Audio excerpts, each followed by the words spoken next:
You were handed a map that no longer matched the territory, and you've been navigating without one ever since. That map had a clear route: go to school, get the degree, work hard, and somewhere in your late 20s, stability would arrive like a reward you'd earned, except it didn't. And if you're a millennial, you know exactly the moment you realized the map was wrong, because you were already too far down the road to turn back. You did everything right, and the system did not hold up its end of the deal. The recession hit. The gig economy replaced the careers you were promised, and every time you got close to something that felt like solid ground, the goalposts moved, quietly, without announcement, as if nobody was going to mention that the rules had changed mid-game. And now, you're somewhere in your late 20s, 30s, or early 40s, and some days it still feels like you're waiting for your actual life to begin.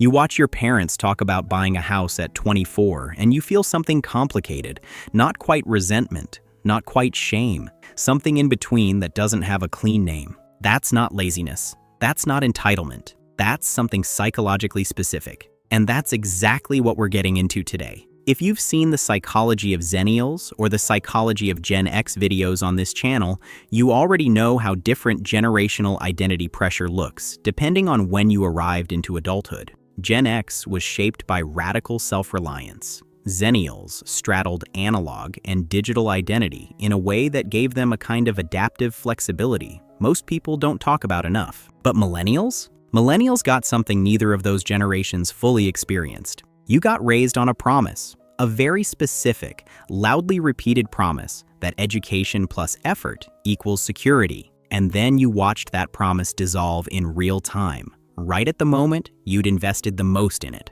The psychological fallout from that? It's still running quietly in the background for a lot of you right now. Here's what most conversations about millennial psychology completely miss. Most people frame it around economics, student debt, housing costs, delayed milestones. Those things are real and they matter, but they're symptoms, not the source.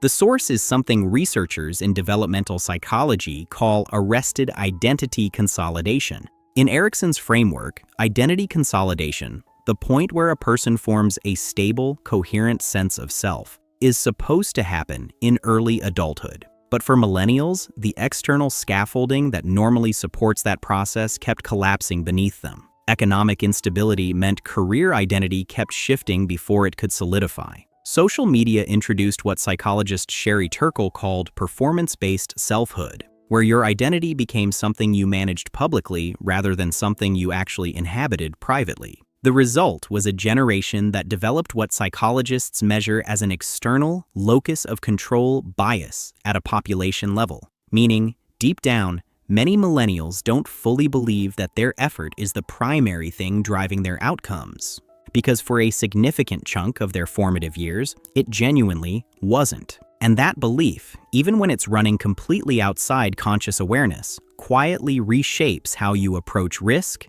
ambition, opportunity, and even rest. It can make ambition feel dangerous. It can make hope feel naive. It can make settling feel like the smarter bet, even when you don't want to settle. Let's talk about what that actually feels like from the inside. It feels like chronic, low-grade waiting, like you're always one more thing away from finally feeling settled. One more credential, one more milestone, one more season of life where things will click into place and you'll stop feeling like you're holding your breath. It feels like a strange, hollow relationship with achievement, where you finally hit a goal and instead of relief, there's just a brief pause before the anxiety resets. And it sometimes feels like guilt that has no clear source. Guilt that you're not more grateful. Guilt that you're not further along. Guilt that you still don't entirely feel like the adult you're supposed to be, even though by every external measure, you clearly are.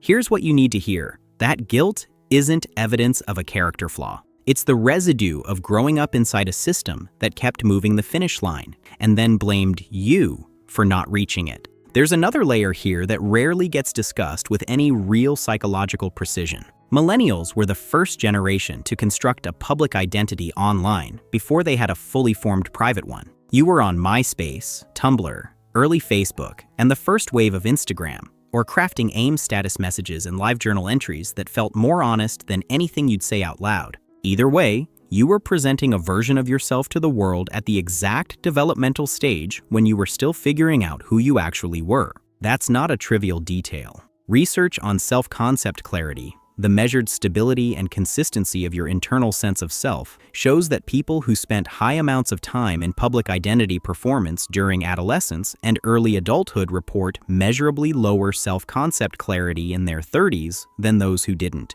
In plain language, you learn to show up before you learn to know yourself.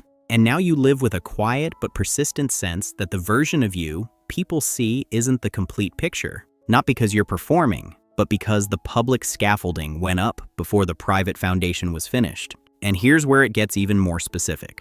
Millennials were also the first generation raised under what psychologist Carol Dweck's contemporaries began calling outcome-contingent self-worth, where your value as a person became quietly tied to your productivity. You didn't just do things, you were what you produced. So when the economy pulled the rug out and the outcomes stopped matching the effort, it didn't just feel like a financial problem. It felt like a personal failure, like something was wrong with you, not the system. That's a very different kind of wound, and it's one that doesn't heal just because the economy eventually recovers. There's one more dimension to this, and this one has real physiological weight. Chronic uncertainty in early adulthood isn't just a psychological experience. It has a measurable impact on your nervous system's regulatory baseline. When your system spends years in anticipatory stress, perpetually waiting for stability, scanning for the next economic or social disruption, it can shift your default state toward what polyvagal theory calls a dorsal vagal pattern of low-grade shutdown.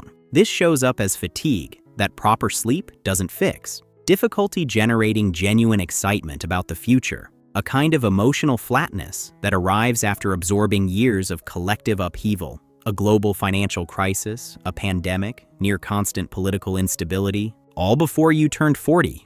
You're not broken. Your nervous system did exactly what a healthy nervous system does. It adapted to prolonged unpredictability. The adaptation worked. The environment has since changed, but the adaptation is slower to update than the calendar. And that matters because it means the starting point isn't shame, it's physiology. But here's what the same body of research shows on the other side. Millennials also demonstrate some of the highest rates of what psychologists call post-adversarial growth, documented increases in psychological resilience, values clarity, and relational depth that emerge specifically from having navigated sustained difficulty without a clean resolution. You're more emotionally literate than previous generations by measurable margins, more likely to identify burnout before it becomes collapse, more likely to question systems instead of simply absorbing them, more likely to prioritize meaning and connection over status and performance, not because it sounds good, but because you've actually tested the alternative and found it hollow.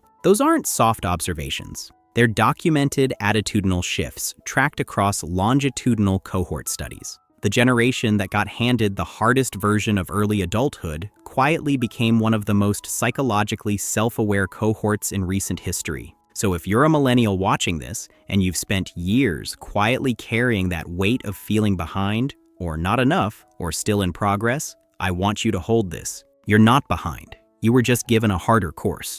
And the fact that you're still here, still trying to understand yourself, still asking better questions about why you work the way you do and what you actually want and whether it's too late to want it, that's not a sign of someone who's lost. That's a sign of someone who refuses to stop looking. Thank you for watching, and I have a feeling these two videos on your screen might interest you too. See you there.